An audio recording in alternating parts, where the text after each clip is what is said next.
À cause du nombre écrasant de demandes que j'ai reçues à propos de mes découvertes et de mes expériences étranges dans une caverne, pas très loin de chez moi, j'ai créé ce site internet.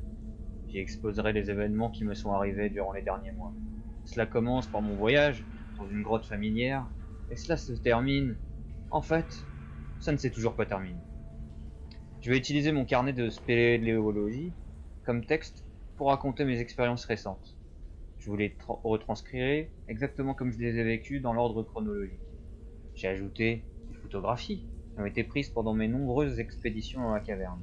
J'ai aussi créé quelques illustrations afin d'aider le lecteur à se faire une meilleure idée d'à quoi ressemblaient les choses dans la grotte. Toutes les photos ont été prises par moi-même ou par une des rares personnes qui m'ont parfois accompagné dans mon expédition.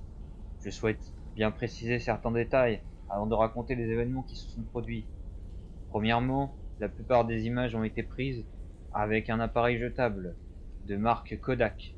J'ai pris un meilleur appareil photo pendant une ou deux excursions dans la caverne. Les photos de ce site sont toutes des originales et n'ont pas été retouchées, sauf quand c'est précisé. J'ai choisi de toujours mettre mes images sur disque au moment de les développer afin de ne pas avoir à les scanner plus tard. Cela assure une meilleure qualité digitale. Point numéro 2. Je ne révélerai pas les noms des personnes impliquées dans ces expériences. Si vous me connaissez suffisamment bien, vous devez déjà les connaître. 3. Je ne révélerai pas l'emplacement de la grotte à qui que ce soit, peu importe la raison. Alors ne me demandez pas, s'il vous plaît. Je refuse d'être responsable d'une autre vie que la mienne. Je la nommerai la grotte mystérieuse. Ce n'est pas son vrai nom. Si vous pensez que ces événements sont tirés par les cheveux, sachez que je suis entièrement d'accord avec cela. Je tirerais la même conclusion si je ne les avais pas vécus. J'essaierai de finir le site le plus rapidement possible. Regardez la date sur la page principale pour savoir quand je l'ai actualisé. Pour me protéger d'éventuelles personnes voulant copier ce site, j'ajoute ceci. Tous les textes contenus sur cette page et les suivantes sont ma propriété et soumis aux droits d'auteur depuis 2001. Signé Ted. Je diviserai le texte en deux types d'écriture par souci de clarté. Le texte doit provenir directement de mon journal de spéléologie. Le texte en italique est constitué de réflexions personnelles que je me suis fait après coup sur mes expériences. Je ferai de mon mieux pour retranscrire fidèlement les pensées et les sentiments que j'ai eus pendant la totalité de ces événements. Je n'utiliserai pas le véritable nom des autres personnes impliquées.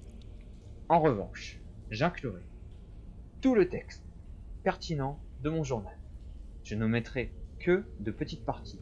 Cela ne se produira que lorsque les entrées n'auront rien à voir avec les expériences de la grotte, comme le repas après un trajet, le moment où je vais à une station-service pour reprendre de l'essence, ou m'acheter un casse-croûte, les détails inintéressants, etc. Mon journal est vraiment complet. Je me contenterai de résumer ce que je supprime de l'entrée. Dans un effort de présenter cette expérience sous la meilleure perspective possible, j'étaperai mon journal tout comme je l'ai écrit, sans vérification grammaticale.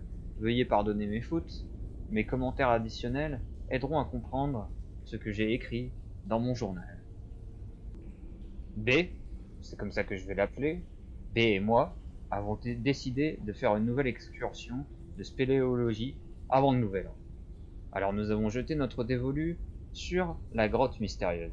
Ce n'est pas une caverne particulièrement spectaculaire, mais comme cela fait longtemps qu'aucun de nous n'a fait de spéléologie, n'importe quelle grotte fera l'affaire pour se faire la mort. L'excursion était tout de même un peu excitante. Il y avait un petit passage dans la partie inférieure de la caverne, que je voulais vérifier pour voir s'il était possible d'y passer. Il y avait une petite ouverture, mais beaucoup de courants d'air en sortaient. Même si c'est bien trop petit pour s'y glisser, je n'avais jamais eu l'idée, ne serait-ce que de regarder ce qu'il y avait à l'intérieur de cette ouverture. On a chargé notre équipement et on s'est mis en route. Vers 15 heures, on est arrivé à la caverne assez rapidement, étant donné que B aime conduire vite. On s'est ancré à l'arbre habituel et on a commencé à descendre en rappel dans la grotte. J'ai touché le sol en premier et préparé mon équipement pendant que B me suit. Je vais souvent faire allusion à B. Nous faisons des excursions de spéléologie ensemble depuis des mois et des mois. Il a été blessé dans un accident il y a quelques années On lui avait dit qu'il ne pourrait plus jamais marcher. Mais grâce à un travail acharné et à sa persévérance, non seulement il peut de nouveau marcher, mais il peut de nouveau prendre part à toutes les expéditions qu'il souhaite sans grand souci. Les étapes les plus compliquées d'une grotte peuvent le ralentir un peu, mais il peut le faire. Il se fraye patiemment un chemin à travers n'importe quel obstacle et il passe quoi qu'il arrive. Concernant la petite ouverture dans la grotte, il y a un dicton parmi les spéléologues qui dit courant d'air, ça doit le faire. En gros, ça signifie que si un passage a un bon flux d'air, ça vaut probablement le coup d'aller y jeter un œil. Après avoir exploré tous les passages habituels, nous sommes descendus pour regarder le trou de plus près. Il est situé assez profondément dans la caverne, près de sa partie inférieure. Il est sur le côté d'un mur de la grotte, à environ 3 pieds du sol. Pour regarder dedans, il m'a fallu m'agenouiller afin de pouvoir me glisser sous une avancée de roches. Ce que vous voyez en ce moment est l'ouverture originale. J'y ai mis mon gant pour donner un ordre de grandeur. J'ai utilisé ma mini-lampe de secours Magritte et l'ai tenue dans le trou pour essayer de voir ce que je pouvais. J'ai été très excité par ce que j'ai vu. Le mur autour du trou était épais de 3 à 5 pouces. Ça menait à un passage étroit. Il s'ouvrait juste un petit peu au niveau du trou. Le passage continuait pendant 10 à 12 pieds dans un espace juste suffisant pour y ramper. Après cela, il semblait s'élargir complètement. Cependant, on ne pouvait pas dire à quel point. C'était peut-être un passage vierge. Bien qu'il était impossible que quelqu'un soit passé par ce côté, rien n'empêchait qu'un chemin venant d'ailleurs permette d'y entrer. Rien que pour arriver à l'ouverture suffisante pour ramper, il nous faudrait élargir le trou. Pour l'instant, il était à peu près de la taille de mon poing. Une fois que nous aurions passé l'ouverture, il nous faudrait ramper dans un espace très restreint pour pouvoir atteindre l'élargissement. Ça serait assurément du travail, mais on pensait en être capable. On en avait l'étoffe. On s'est assis pendant quelques minutes pour nous reposer et examiner notre plan d'attaque. Pendant que nous restions immobiles dans l'obscurité, nous pouvions entendre le vent souffler de l'autre côté du passage. C'était un son très bas, un peu étrange. De temps à autre, un léger grondement se faisait également entendre. Cela dit, ce n'était pas grand-chose non plus. La caverne se trouve non loin d'une autoroute où passent fréquemment des poids lourds. On en a déduit que le grondement était un écho des camions qui filtraient à travers la roche. Nous avons déterminé que la meilleure idée serait d'emmener une perceuse sans fil dans la grotte pour percer dans la roche. Ensuite, on pourrait prendre un ciseau à pierre et un petit manteau pour briser la roche. Cela semblait relativement facile. On élargirait le trou suffisamment pour se glisser dedans et voir ce qui se trouve de l'autre côté. Les efforts pour transporter tout le matériel jusqu'à l'ouverture seraient une plaie, mais on espérait que ça valait le coup. J'ai appelé le passage la tombe de Floyd, d'après Floyd Collins. Ça ressemblait au petit endroit où Floyd avait passé ses misérables derniers jours sur Terre. Ceci est un schéma grossier du passage d'après les observations de départ. Pour l'anecdote, Floyd Collins était un spéléologue du début des années 1900. Il s'est retrouvé coincé dans un petit endroit à peine assez grand pour pouvoir y ramper et il a été incapable de se libérer. C'est une histoire incroyable qui est relatée dans un livre appelé Piégé, l'histoire de Floyd Collins. Je crois que c'est le titre. Je ne me rappelle pas de l'auteur. Appeler notre passage la tombe de Floyd n'était pas seulement un geste en sa mémoire, mais également un moyen de décrire la taille du passage et un rappel de ce qui peut arriver. Haha, en y repensant, c'est amusant de voir à quel point je pensais que ça allait être simple. Je m'étais représenté quelques heures de travail, pas plus, avant de pouvoir me glisser dans le passage. Si j'avais su combien de temps ça a pris, je doute que j'aurais commencé le projet. Si j'avais su ce qui allait se passer ensuite dans la caverne, là, c'est sûr que je ne serais jamais revenu. Nous avons rassemblé notre matériel et sommes remontés à la surface. Normalement, le fait de savoir si j'allais retourner dans cette grotte ou non m'aurait complètement été égal. Elle n'avait rien de spécial. Mais à présent, j'étais complètement obnubilé par l'idée d'y retourner et de réussir à passer. On n'avait même pas quitté la caverne qu'on prévoyait déjà notre voyage de retour. Le reste du journal parle de la remontée, de notre dîner et de notre trajet jusqu'à la maison. B et moi étions heureux de revenir dans la grotte et de se mettre au travail. J'ai pensé qu'après environ 4 heures de travail, B et moi on pourrait être dedans et voir ce qu'il y avait de l'autre côté. Nous nous sommes arrangés pour emprunter une perceuse DeWalt sans fil pour la porter avec nous. On a également eu des mèches de maçonnerie pour forer, des marteaux, 2, Pour briser la roche, des burins à insérer dans les trous de forage, quelques autres outils que l'on n'a finalement pas utilisés. Amener ces outils jusqu'au lieu de travail était un vrai défi. L'un de nous descendait la corde et s'arrêtait à un rebord ou à un bon endroit, puis l'autre personne descendait les outils. Nous avons répété cette routine jusqu'à ce que nous soyons arrivés au fond de la grotte. Puis on a glissé les outils par le trou. Il nous a fallu environ 1 heure pour finalement commencer le travail. B commença le premier à travailler sur le trou. Après 1 heure épuisante de travail, nous pouvions dire que nous ne pourrions pas percer un passage en une fois. On a fini par négocier pour éviter de tremper dans la sueur après quelques heures de travail. L'un pourrait prendre une pause et en profiter pour manger un peu, et boire pendant que l'autre continuerait de travailler. La routine se déroulait comme ça. Pour commencer à travailler, nous avons dû nous accroupir et faire de notre mieux, pour éviter de nous cogner au plafond. Travailler dans cette position inconfortable nous permettait de percer le mur autour du trou. C'était un travail difficile. On a vraiment dû forcer sur la perceuse. Et c'était tout de même très lent. Ensuite, on a inséré le burin dans le trou et martelé sur lui jusqu'à ce que la roche casse. Et nous avons répété le processus. Pour vous donner une idée de la lenteur à laquelle nous allions, la plupart des morceaux de roche que l'on cassait faisaient de la taille d'un ongle. Si on en cassait en gros, à peu près un tiers de ma pomme, ça tenait limite du miracle. De temps en temps, pour varier, nous aurions voulu utiliser une masse de 5 livres tellement ce travail était lent. Le problème avec la masse, c'était que nous ne pouvions pas prendre une bonne position à cause de l'endroit exigu. Même si nous y avions passé de nombreuses heures et que nous avions effectué plusieurs voyages, nous n'avons jamais trouvé de meilleure technique pour élargir le trou. Le cycle perceuse, burin, marteau a obtenu les meilleurs résultats pour ce genre de travail. Nous en sommes venus à trouver des idées folles pour briser la roche. Tout, du TNT, jamais sérieusement envisagé, jusqu'à transporter un générateur à l'entrée de la grotte et une rallonge jusqu'à un marteau-piqueur. Nous avons même pensé à utiliser de l'azote liquide pour geler la roche et la rendre plus fragile. Après quelques heures de dur labeur, on a découvert quel allait être notre problème le plus gênant. Nous avons su que c'était quand notre première batterie rencontra une mort brutale. Nous avions une deuxième batterie, donc nous les avons échangées. La deuxième batterie a duré un peu plus longtemps parce que nous avons martelé et ciselé un peu plus souvent et un peu plus à chaque fois. Enfin, après environ 3 heures de corvée, la deuxième batterie est morte. Ouf! Vous pouvez dire que l'on avait fait quelques heures de travail dans la grotte, mais ce n'était pas beaucoup. Pour la première fois, depuis que nous étions dans la grotte, nous nous sommes mis sur le dos et nous avons pris une pause. C'était chronophage. C'était agréable de contempler les résultats de notre travail acharné. Ensuite, on a de nouveau entendu le souffle du vent. Il semblait être un peu plus fort que la dernière fois. Nous avons juste pensé que le vent soufflait un peu fort à l'extérieur. Ce que nous ne pouvions pas expliquer, c'était le grondement. Lui aussi, il semblait très fort. Plus fort et plus fréquent. Cette fois, on ne pouvait pas expliquer ça avec le bruit des camions. La route, fréquemment empruntée par les camions, n'était pas assez utilisée pour créer un vacarme pareil.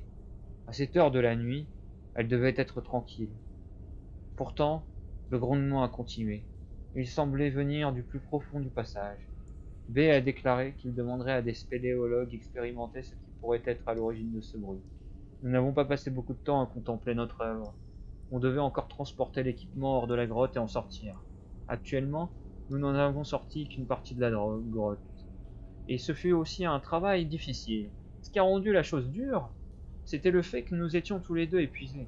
Notre plan initial était d'en finir avec cette grotte le lendemain et de nous occuper de quelques autres grottes de la région.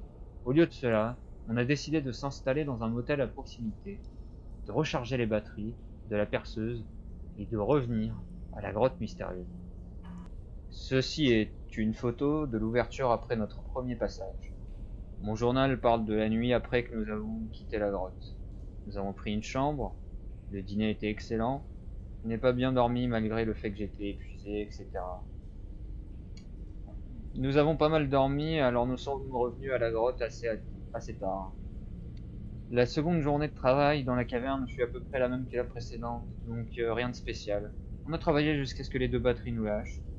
Nous n'étions pas encore près de passer.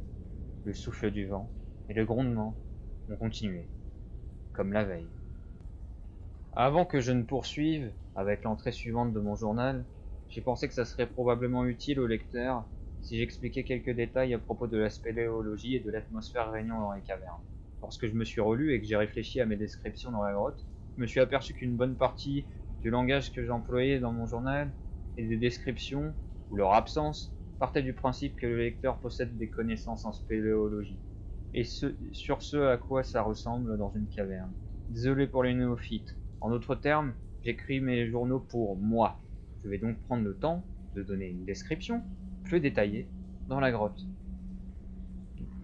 Je vais parler de ce à quoi ressemblait notre travail à l'intérieur, et je vais résumer nos sentiments à ce propos. La grotte a été découverte il y a plusieurs décennies de cela, lorsque des travaux ont déterré son entrée. Depuis ce moment et jusqu'à maintenant, elle a été surtout visitée par des locaux de la zone et d'avides spéléologues de la région comme moi. Vous trouvez des ours, de temps à autre, dans la grotte, surtout dans la partie supérieure. La première fois que l'on a pénétré, elle était probablement magnifique. La poussière, les graffitis, les vandales, les pigeons, son utilisation régulière ont diminué son attrait. Il reste quelques endroits à l'intérieur, quelques formations sont toujours intactes, comme un rappel de ce qu'était la caverne au départ. Pour entrer dedans, on doit disposer d'une bonne longueur de corde pour pouvoir descendre en rappel dans la roche. Un arbre non loin sert souvent comme bon point d'ancrage. Quand la corde est nouée à l'arbre, à peu près à 20 pieds d'une petite falaise, elle peut être jetée par-dessus son bord, jusqu'à un rebord environ 15 pieds plus bas. Les spéléologues peuvent ensuite descendre la petite distance qui les sépare de l'entrée. À partir du moment où on est entré, il devient nécessaire d'utiliser une source de lumière artificielle. Mon choix se porte surtout sur une lampe à batterie montée sur un casque que l'on appelle lumière tag. Pour faire une excursion en toute sécurité, 2 sources de lumière de secours sont conseillées. Les miennes sont une lampe mini-mag fixée à mon casque, ainsi qu'une autre lampe, fixable dans mon sac, que je garde toujours avec moi. J'ai aussi des bâtons de lumière qui ne sont pas considérés comme de bonnes sources lumineuses, au moins par certaines personnes, mais ils sont très utiles pour les pauses déjeuner. Et ils pourraient être utilisés pour sortir d'une caverne si le reste des sources de lumière venait à ne plus fonctionner. Après avoir escaladé quelques gros rochers, le spéléologue arrive à une large fosse. La même corde est utilisée pour atteindre son fond. La chute fait à peine 50 pieds, mais elle ne peut pas être réalisée en suspension. En d'autres termes, il est impossible de descendre tout droit vers le sol, ce qui serait préférable. Il faut se faufiler à travers des roches tranchantes pendant la descente. La remontée est plus difficile pour la même raison. Le diamètre de la fosse varie de 10 pieds à 3 ou 4 à certains endroits. Les murs sont tapissés d'une roche blanche appelée popcorn. Enfin, blanc est un bien grand mot. De la poussière et de la saleté ont été déposés par les nombreux pieds ayant foulé les murs durant les années de spéléologie. À cause du popcorn, il est douloureux de glisser contre le mur. Mon choix de vêtements se porte sur un jean Levi's, un t-shirt, des gants et des genouillères. Je quitte souvent la grotte avec quelques déchirures, mais au moins je suis à l'aise pendant l'escalade. La température est stable pendant toute l'année. Il y fait donc relativement frais en été et chaud en hiver. Nous y sommes allés pendant des jours où il gelait, et après 10 pieds dans la grotte, il faisait suffisamment chaud pour enlever les manteaux. C'est une bonne température pour travailler comme nous l'avons appris. Pour une descente de cette taille, j'utilise un dispositif de descente en 8. Pour grimper, je m'attache à la corde en utilisant un bloqueur Petzl. Mais je monte moi-même, sans l'utiliser. Il me sert plutôt d'attache de sécurité, au cas où je glisserais. Les autres spéléologues ont leur propre méthode pour monter et descendre. Tout en bas de la fosse, le spéléologue doit ramper pendant un petit moment. Il y a une petite pièce, environ 6 x 6 pieds au fond, qui permet au spéléologue de laisser son harnais et son matériel d'escalade. Comme il n'y a plus d'endroit où il faut s'en servir, ça ne ferait qu'encombrer. Une fois que le spéléologue a atteint cette pièce, il peut faire une pause sous un rebord, le temps que le reste de son équipe descende. Ensuite, il doit mettre le genou à terre pour continuer à travers un passage d'à peine quelques pieds de haut pendant 10 pieds. C'est là où les genouillères deviennent utiles. Le sol est couvert d'une légère poussière, ainsi que de quelques morceaux de pierre cassés par endroits. Cette légère couche de saleté ne fait rien pour adoucir les coups aux mains et aux genoux que se prend le spéléologue en essayant de se faufiler. Comme récompense, à la fin du passage, il y a un boyau serré dans lequel le spéléologue peut se mettre à 4 pattes. Au bout de ce boyau, le spéléologue doit encore ramper quelques pieds, et ensuite la grotte s'ouvre suffisamment pour qu'il puisse se remettre debout. Pour la plus grande partie du reste de la caverne, il peut rester levé, et ou au moins voûté. La grotte se divise en plusieurs passages à cet endroit. 2 routes serpentent entre des rochers et des crevasses et mènent à des cul-de-sac. Les 2 autres autres mènent à des petits bassins d'eau. Toutes ces routes sont amusantes à parcourir. Elles durent toutes une centaine de pieds environ en pente douce. La plupart du temps, le spéléologue peut marcher debout. Quelquefois, il devra escalader de larges blocs, plus rarement marcher à quatre pattes. Il y a souvent de l'eau dans les cavernes. On m'a raconté qu'un des résidents locaux a été une des premières personnes dans la grotte, et que son cousin a plongé dans les bassins en utilisant le matériel nécessaire. Il a dit que la grotte continue vers le bas pendant une centaine de pieds sous l'eau. Ce qu'ils espéraient, et ce qui arrive souvent, c'était que le passage permette d'émerger quelque part d'autre, avec des endroits vierges à explorer. Malheureusement, je n'ai pas la connaissance nécessaire pour donner davantage de détails à propos des types de roches présentes dans la caverne. Lorsque nous creusions, il y avait certains morceaux qui étaient plus faciles à forer que d'autres. Et il y avait différentes couleurs dans la pierre, se référer à la photo prise à l'intérieur. Mais c'est le mieux que je puisse dire pour décrire la composition de la grotte. À l'endroit où la caverne se divise en 4 routes, les 2 passages menant au cul-de-sac sont à gauche. Tout droit et à droite se trouvent les passages menant au bassin. L'entrée de celui de droite est sans conteste le plus large. L'ouverture en forme d'arche atteint presque les 10 pieds, très près du plafond de la grotte. Lorsqu'on y pénètre, le plafond descend graduellement jusqu'à atteindre environ 6 pieds. Cela continue comme ça pendant les 40 pieds suivants. Cette partie ressemble à une mine de roches dures.